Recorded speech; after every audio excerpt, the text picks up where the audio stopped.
Ito mga boss, isa-isahin natin ang banat ni Lemuel De Barbo sa magkakapatid na Pacquiao. Ibabalita natin ito ngayon mga boss kasi wala naman masyadong mainit na balita sa boxing. Sabi niya kung mas malakas pa kayo sa mentor ko na si Prince Albert Pagara, baka posible na matakot ako sa inyo, Pac Bros. Kaso hindi sobrang labo.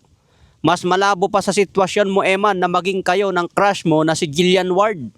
Turuan kita paano dumiskarte sa love life mo sunod. Luluhod ka muna sa akin syempre. Sabay pinakita ang sparring niya mga boss. Sabi pa niya, rat-ratin ko lang kayo gaya nitong awkward skills na nakuha ko kay Papa MP. Lalo ka na Eman, warm up ka lang sa akin. Aba, matindi mga boss. Sabi pa niya, ang problema kasi kay Jimwell, mahina ang absorption niya sa mga nakakasama niyang Pinoy Pride Boxers. Kasama mo na matagal si Idol Magsayo dyan sa US. Hindi mo pa binilisan ang progress mo. Ako nga nasa Thailand. Kasama ko si Pagara at ang dami kong adopsyon at sparring round sa kanya since last year. Ngayong taon, nakikipagsabayan na ako sa kanya. Ganun dapat. Pero ensayo ka lang dyan, antayin kita, don't worry. Uunahin ko lang yung matangkad mo na kapatid. Medyo kinakabahan ata sa hamon ko Sabi pa niya, let's make this more interesting brother.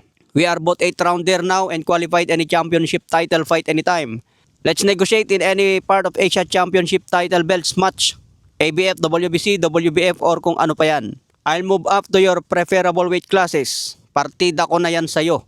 Lumabas ka dyan sa Pinas at lumaban overseas. Patunayan mo yung dugo mo hindi lang pang nationwide kundi worldwide. Corner mo pa sila kuya mo, Jimwell at Michael. Para di ka masyado kabahan. Pag-untugin ko pa kayong tatlo. Aba mga boss, matindi talaga itong si Lemuel De Barbo. Siguro napansin nyo na itong si De Barbo dahil sa pag-iingay niya ngayon. Pinagmalaki niya sa Albert Pagara na trainer niya ngayon. Kaya malupit na siguro ang galawan nito ngayon mga boss. Pero tingin ko hindi pa rin ito pagbibigyan ng magkapatid na Pacquiao. Sa ibang banda naman, Eddie Hearn ito, hinahamon na po si Dana White. Humanda na raw si Dana White dahil paparting na si Eddie Hearn. Maganda ito, bakbakan ng dalawang promoter. Parang first time sa history ng boxing ito kung mangyari.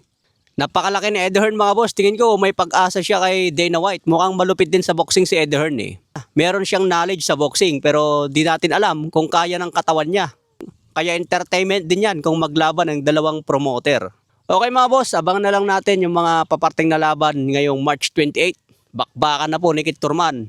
Naniniwala si Turman talaga na maipanalo niya ang laban na ito. Kumpiyansa si Turman kahit dehado siya sa laban. Kaya abangan po natin yan si Turman mga boss. Nakataya dito ang WBC Super Welterweight Belt.